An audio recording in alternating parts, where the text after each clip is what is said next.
Hello everyone, आज हम जाने वाले हैं भोपाल एम्स। और भोपाल एम्स हमें जाना है एक न्यूरो सर्जन से मिलने के लिए। फैमिली पेशेंट है, उनको लेकर निकले हैं भोपाल एम्स के लिए। और ये रिकमेंड किया था हमें एक डॉक्टर है हमीदिया हॉस्पिटल के न्यूरोलॉजिस्ट, उन्होंने हमें एडवाइस दी है भोपाल एम्स में जाकर के न्यूरो सर्जन से मिलने की। तो हम भोपाल एम्स पहुंचेंगे, बाय ऑटो जा रहे हैं पेशेंट को लेकर। और भोपाल एम्स के लिए हमने बोला तो वो हमें लेकर आ गए भोपाल अस्पताल, क्योंकि ऑटो वाले बोल रहे थे कि इसी को हम एम्स बोलते हैं। तो ऐसे कैसे हो सकता है कि भोपाल एम्स को ही भोपाल हॉस्पिटल का भोपाल एम्स, समझ में नहीं आया। तो हमने कहा नहीं भाई, हम भोपाल एम्स जाना है, एम्स हॉस्पिटल। और उसके बाद उसने फिर अपनी ऑटो को मूव किया और अभी हम निकले हैं एम्स के रास्ते पर। और उसको एम्स के रास्ते पता नहीं ऑटो वाले को, तो ये पूछते पूछते हम जा रहे हैं भोपाल एम्स। और कुछ बोर्ड पर भी साइन दिए जाते हैं, तो उस हिसाब से हम निकले हैं। और ईज़िली आने के लिए गूगल मैप का सहारा भी लिया हमने। तो ये हम आ चुके हैं फाइनली भोपाल एम्स। और ये है भोपाल एम्स का गेट नंबर 2, लिखा हुआ है all India institute of medical science. तो ये इसकी लोकेशन है भोपाल एम्स की। तो गाड़ियाँ वगैरह भी अंदर जा सकती हैं इसके। तो हम यहाँ थोड़ा सा वीडियो बनाने के लिए, फ़ोटोशूट करने के लिए यहाँ रुक गए। और यहाँ काफ़ी मरीज़ अंदर जा रहे हैं, जिनको भी अपना फ़र्स्ट रजिस्ट्रेशन करवाना होगा, या फिर जो पेशेंट्स हैं यहाँ के वो जाएंगे यहाँ पर। तो हम भी पहली बार आए हुए हैं, अपना रजिस्ट्रेशन करवाएंगे। पेशेंट का रजिस्ट्रेशन करवाना है हमें न्यूरो सर्जन के लिए, क्योंकि पेशेंट के ब्रेन में एक छोटी सी गांठ, छोटा सा ट्यूमर लम्प्स है, जो कि ब्रेन में ना होकर दोनों आँखों के बीच में है। आँखों के बीच में मतलब माथे के अंदर की साइड में है। ओके, तो ये हमें रिकमेंड किया है हमीदिया हॉस्पिटल के डॉक्टर RS यादव ने, जो कि उनका कहना था कि MRI करवाने के बाद पता लगेगा। तो MRI करने के बाद रिपोर्ट आ चुकी है, और रिपोर्ट में साफ क्लियर है कि पिट्यूटरी ग्लैंड में ट्यूमर है। मतलब आँखों के दोनों बीच में एक ग्लैंड जो होती है, जो हार्मोन्स बनाती है, वहाँ पर ये ट्यूमर है। तो अगर इसको नहीं हटाया गया तो ये आँखों के बीच में जो 2 नर्व्स हैं उनको ये ब्लॉक कर देगी, और फिर आगे जाकर इन फ्यूचर ब्लाइंडनेस आ सकती है, मतलब आँखों की रोशनी जा सकती है। तो यही एडवाइस लेने के लिए हम आए हुए हैं भोपाल एम्स। न्यूरो सर्जन से मुलाकात करेंगे और फिर जानेंगे कि किस तरह की वो सर्जरी बताएंगे, और उस सर्जरी में कितना खर्चा आएगा, कितने दिन में पेशेंट की रिकवरी होगी, कितने दिन एडमिट करना पड़ेगा पेशेंट को, वही सब नेक्स्ट वीडियो में बताएंगे। अभी फ़िलहाल करवा लेते हैं पेशेंट का रजिस्ट्रेशन। एम्स में आकर सबसे पहले रजिस्ट्रेशन करवाया, और यहाँ पर रजिस्ट्रेशन के लिए एक लाइन में लगकर भी करवा सकते थे, और ऑनलाइन रजिस्ट्रेशन भी यहाँ पर हो जाते हैं। लेकिन यहाँ पर रजिस्ट्रेशन जो हुआ वो ऑनलाइन पहले टोकन लेना होता है, तो ये थोड़ा सा प्रोसेस अजीब सा है। तो यहाँ पर एक आभा ऐप डाउनलोड किया। आभा ऐप डाउनलोड करने के बाद जो मोबाइल नंबर है उससे लॉगिन किया OTP वगैरह डालकर, और उसके बाद आभा ऐप डाउनलोड कर लेने के बाद OTP से लॉगिन करने के बाद एक QR कोड, एक स्कैन किया हमने, जो कि दीवारों के ऊपर कई सारे जो स्कैन कोड लगे हुए थे, बार कोड, उससे हमने स्कैन किया। और स्कैन करने के बाद एक टोकन नंबर मिला हमें। टोकन नंबर को दिखाने के बाद पेशेंट का रजिस्ट्रेशन हुआ। तो रजिस्ट्रेशन फ़ीस जो थी वो सिर्फ 10 रुपये थी। 10 रुपये का ये एक पर्चा बना, पंजीकरण हुआ। और पंजीकरण करने के बाद उन्होंने पुराने पर्चे, पुराने वो सब पूछे, बोले किस डॉक्टर से मिलना है। हमने कहा कि पेशेंट को ब्रेन में प्रॉब्लम है तो न्यूरो सर्जन से मिलना है।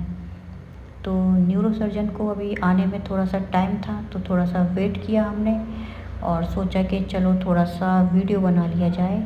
जो कि ये है एक ऑपरेशन थिएटर, मेडिकल वार्ड, पंजीयन क्या है, और ऐसे ही बस हम अपना टाइम पास करते रहे न्यूरो सर्जन के आने तक, अपना नंबर आने तक। तो ये 4 मंजिल की बिल्डिंग है, और काफ़ी पेशेंट हैं। अच्छा हॉस्पिटल है, डॉक्टर्स भी अच्छे हैं यहाँ के, और बहुत सारे मरीज़ थे यहाँ पर। कीमोथेरेपीज़ भी चल रहे थे, रेडियोथेरेपी भी हो रहे थे, सर्जरी भी होती हैं, जनरल वार्ड्स भी हैं, प्राइवेट वार्ड्स भी हैं। और दीवारों पर लिखा हुआ था कि मेडिसिन्स में अगर कोई आपको बाहर से लेने के लिए, दवा के लिए बोलते हैं तो इस नंबर पर आप कांटेक्ट कीजिए, उनके खिलाफ़ जुर्माना ये वो। तो ये इस तरह से ये लिखा हुआ है। एम्स भोपाल में आए मरीज़ों से आग्रह है।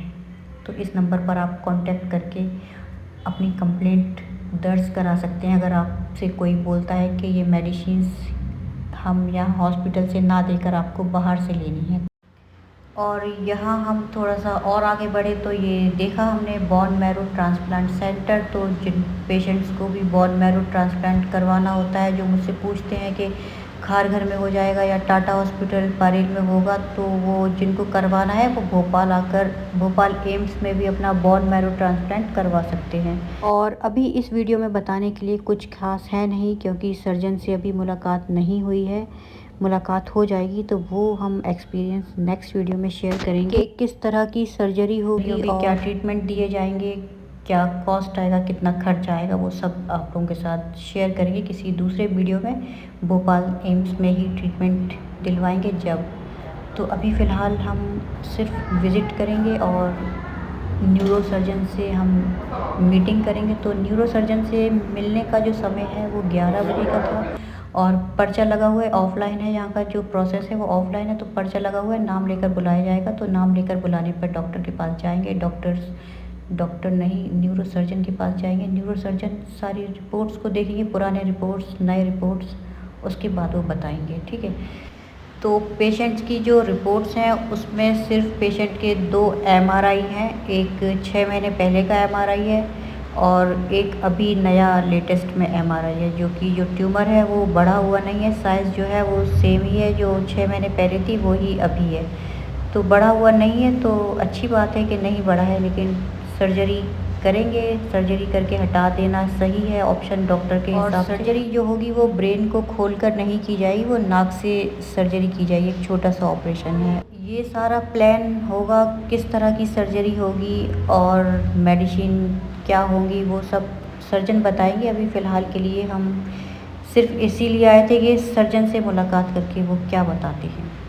तो अभी सर्जन से मिले नहीं, तब तक हम हॉस्पिटल को विज़िट कर लेते हैं। और इसलिए विज़िट करेंगे जिससे कि जो बच्चे एम्स का एग्ज़ाम देते हैं वो जानना चाहते हैं कि उनका जो भोपाल एम्स अगर कॉलेज अलॉट हो जाता है तो वो किस तरह की उनकी बिल्डिंग है, कैसा हॉस्पिटल है, वो गूगल में, यूट्यूब पर और ऑन द स्पॉट आकर भी देखते हैं। तो वो हमारे इस वीडियो को भी देख सकते हैं भोपाल एम्स के। और यहाँ पर कैंसर का जो इलाज है वो भी अच्छा हो जाता है, सस्ता इलाज हो जाता है। कीमोथेरेपीज़ वगैरह हैं, रेडियोथेरेपी है, कैंसर सर्जरी है, वो भी यहाँ पर सही प्राइस में हो जाती है। और ये एक वेटिंग एरिया है, यहाँ पर ये गैस्ट्रो के डॉक्टर हैं, ये न्यूरो सर्जन है। वहाँ पर न्यूरो सर्जन से मीटिंग करने के लिए, मुलाकात करने के लिए ऑफलाइन पर्चा लगा हुआ है, नंबर आएगा तो न्यूरो सर्जन से मिलेंगे और सर्जन क्या एडवाइस देते हैं सर्जरी के लिए। सर्जन जो हैं वो आ चुके हैं और हमसे पहले जो पर्चे लगे हुए थे उनका नंबर पहले आया। उनको देखने के बाद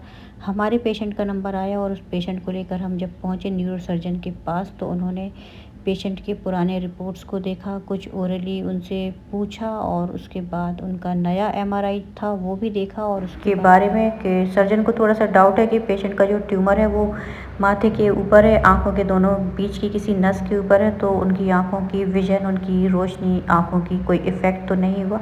उसके लिए आई टेस्ट लिखा और कुछ ब्लड टेस्ट लिखे। तो ये सभी टेस्ट रिपोर्ट्स को कलेक्ट करने के बाद हम वापस पहुंचेंगे अपने सर्जन के पास और फिर सर्जन बताएंगे अभी सर्जरी किस तरह से करनी है और कब करनी है। तो अभी हमारा काम जो था वो इतना ही था, न्यूरो सर्जन से मुलाकात करने का और थोड़ी सी एडवाइस लेने का। और ये देखिए यहाँ पर 5 लाख का प्रति वर्ष परिवार के किसी भी सदस्य को अगर कोई बड़ी बीमारी है तो 5 लाख का प्रति वर्ष इलाज यहाँ पर मुफ्त किया जाएगा। तो 5 लाख तक का इलाज, जैसे कि कैंसर का जो इलाज है वो जब कई स्टेज ऊपर हो जाता है, स्टेज 2 के ऊपर, 3, 4 में, तो यहाँ पर जो कीमोथेरेपीज़ होते हैं वो भी कंटिन्यू चलते हैं, रेडियोथेरेपी है या फिर सर्जरी है। तो जो महंगे ट्रीटमेंट होते हैं वो उसमें अफोर्ड नहीं कर सकते, तो ये 5 लाख तक का एवरी ईयर यहाँ हर साल यहाँ पर राहत मिल जाती है। तो जो इलाज इस तरह से करवाना चाहते हैं वो भोपाल एम्स से अपना इलाज करवा सकते हैं। और अभी के लिए हम वीडियो को यहीं पर ख़त्म कर लेते हैं, फिर मुलाकात करेंगे आपके साथ किसी नए वीडियो में और आपको बताएंगे कि पेशेंट की सर्जरी किस तरह की हुई और क्या ट्रीटमेंट मिलेगा पेशेंट को, वो सब कुछ शेयर करेंगे। उसके लिए हमारे YouTube channel it's RK official को सब्सक्राइब कर लीजिए। थैंक यू और थैंक यू फॉर वॉचिंग। अपना बहुत ज़्यादा ख्याल रखिए।